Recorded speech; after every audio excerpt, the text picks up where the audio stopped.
20%. Punta muna ako sa ate ko, guys. May pupunta.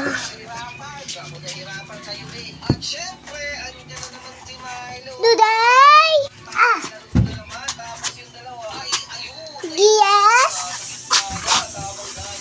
Say? Say. Pabukas ng pinto. Dali, pabukas ng pintuan. Dahil papasok ako. Ito kasi yung kwarto ni ate. Ito. May hangin. Hindi katulad ng sa akin. Pintuan.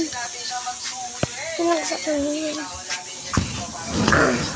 Na lang.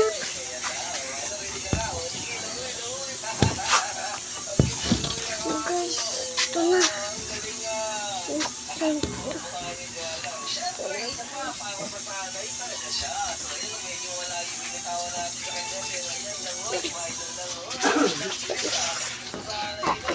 Hapon ako, guys.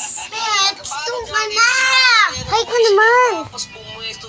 Hi ka! Visit siya ng mga pataw, nilalagyan siya ng buhangin. Tinulubog ata nila si Milo, guys. Kaya ayan si Milo, aalis na lang ako sa inyo. Tapos nga yan ay pinaliguan ko na si Milo sa tinutuluyan namin. Tapos dito muna kami magsiswimming sa pool. Buti na lang may pool dito, guys. At sobrang sarap ng pool dito kasi sobrang lamig ng tubig. Grabe talagang napakalamig. Ayan na nga, tatry nga natin.